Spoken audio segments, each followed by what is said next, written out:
I know you're thinking it's been a long time since we've done a YouTube, and I'm so excited that not only is this I'm going back and I'm doing YouTubes again, and of course, if you like quality content regarding women's health and hormones, I highly recommend that you subscribe to the YouTube channel because I'm really having some really exciting things coming up and I don't want you to miss it.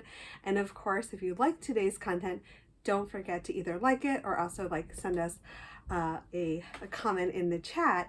But why I'm so excited about today is I'm actually back in my office. So I'm back in my West Village location. So this is really, really exciting. And also if you're first time tuning into my YouTube, my name is Dr. Branin. I'm a naturopathic doctor here in New York City. So this is the first of a big series that I'm doing, and it partly is inspired by my own journey. So I know I don't usually get super personal with these YouTube videos, but today I wanted to starting the conversation all about how to conceive naturally in your 40s, because I'm in my 40s. In fact, actually I'm 43.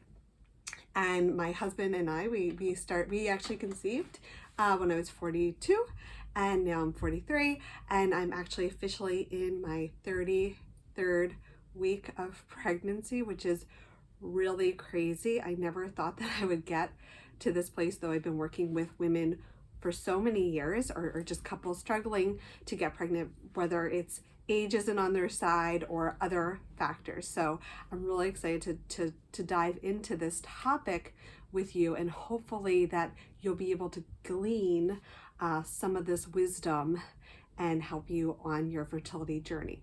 So probably what you're really wanting to know, specifically you're tuning into this topic, is it possible? Can one get pregnant naturally, aka without assistance, in your 40s? And so the answer, of course, the typical doctor response is it depends, but it definitely is possible. Of course, there can be other factors that can be prohibitive regardless of age, but it definitely is possible for women to get pregnant in their early, mid, even late 40s without traditional assistance. So then the other question is, well, how long does it take to get pregnant in your 40s? And again, like the previous question or the previous answer, yes, it definitely depends, and it depends on a couple different factors of how long it will take a woman in her 40s to get pregnant. And some of these are the similar kind of factors that a woman might experience, or a uterus person might experience even before the age of 40. So the first question always is, are you ovulating? Meaning, are you actively releasing an egg on a monthly or close to a monthly basis? And then, the other question regarding ovulation is, how often are you ovulating? Are you someone who might have polycystic ovarian syndrome, PCOS, and so that you are ovulating less frequently? Maybe you also have hypothalamic amenorrhea, or lastly, if there's a problem with the fallopian tubes. So it really depends on not just are you ovulating, but the frequency of ovulation. The other big factor is hormonal balance, and specifically if we're thinking about the luteal phase, which is the second part of our cycle, that's everything that happens after ovulation, and whether or not progesterone, which is the governing hormone after ovulation, and estrogen are in proper balance to support a pregnancy. So that's another variable. Again, that's not necessarily age specific. And then also another kind of just general would be endometrial receptivity. So it's the ability of implantation to occur. And so there's a lot of factors that can go into that, such as inflammation or autoimmune conditions, and then also endometrial thickness. But really, the biggest difference between a woman in her 40s versus a woman younger trying to conceive really stems down to egg quality. So really the biggest factor on how long it's going to take to get pregnant in your 40s is egg quality. Other little kind of factors aside is the partner. So obviously partner sperm quality, count, motility, morphology, definitely that's a big factor, and also proper timing of intercourse. And I have counseled many couples over the years who have actually met with fertility experts, and this was a part that was not really incorporated into the plan of the timing of intercourse. So in the general consensus is, if you're a woman, actually even over the age of 35, and it takes longer than 6 months to get pregnant, it's time to get both you and your partner, because again, there's a lot of factors that can also go into the partner side. It's important to get evaluated to rule out different possibilities of what could be going on that could be impacting one's ability to get pregnant. So if you are a woman in your 40s and you're starting on that journey, you might be wondering, like, what are some things that you could be doing now to really improve your fertility and improve the odds that you will have a healthy and successful pregnancy? Again, the only reason we want to do this is the end goal of obviously having a healthy birth, healthy child, of course, healthy mom as well. So what are some of the big important things that can be improving fertility? So kind of just blanketed, this is again for all couples trying to conceive, one, proper timing of intercourse. And so there's a big part is the timing intercourse about 3 to 5 days actually prior to ovulation. So if you're trying to have intercourse after ovulation, I'm sorry, but you really missed the window, and you really only have that 24-hour window of viability to actually for the sperm to meet the egg and to fertilize. So timing of intercourse is very crucial. And so one of the best ways of timing intercourse is really understanding when you're actually ovulating. And so there's a couple different methods in determining ovulation.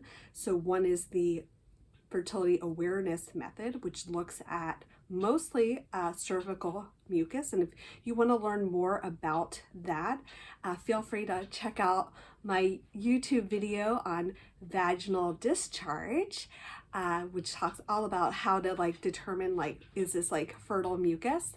Or you can also check out my blog on natural birth control, what it is and how it works, and kind of the timing of that. Because one of the false beliefs is that basal body temperature is a great way of determining intercourse, when actually the thermal shift that one experiences once ovulation has occurred, you kind of miss the window. So really using both the cervical mucus and the basal body temperature as an added predictor of ovulation is standard, or the better. The other thing, if you don't think you're able to really determine quality of mucus, I highly recommend ovulation predictor kits. Either, again, if you're not wanting to invest a lot of money, just a standard LH strip, so that's luteinizing hormone, which is the hormone that surges prior to ovulation. Or if you have maybe a less predictable cycle, maybe you have polycystic ovarian syndrome, then I would highly recommend some of these more advanced technology that tests not just LH, but also estradiol. So that's going to be even more accurate. One app in particular, or one device that'll often, of course there's an investment, is the Mira to test both. So that can be definitely, if you have more of an irregular cycle, that might be a better option for you. So timing of intercourse. And then most important is improving egg quality, specifically if you are a woman over the age of 40. And so what are some of the main things that I recommend for improving egg quality? So a high quality multivitamin that has folate. So one of the things, definitely activated folate, and also if you're not supplementing with folate prior to pregnancy, you actually might be missing the window. Selenium and iodine, so that's going to be really important.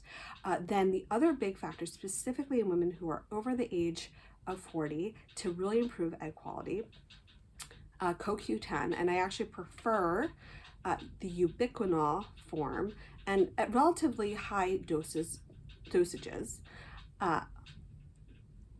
our alpha lipoic acid.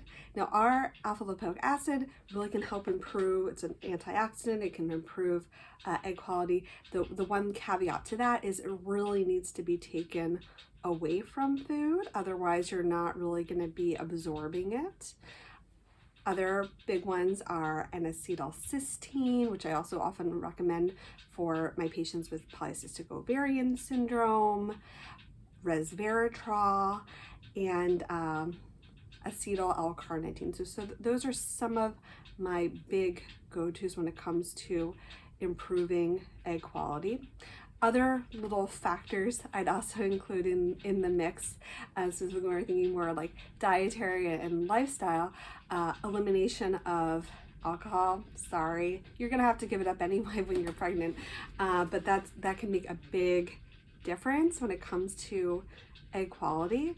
And then reducing as much as possible plastics and other what we call endocrine disrupting compounds, things like dioxin, which is found in bleach and often found in unfortunately sanitary napkins, phthalates, and of course I think we already all know about BPA and how it disrupts hormones. So those are some of the big factors.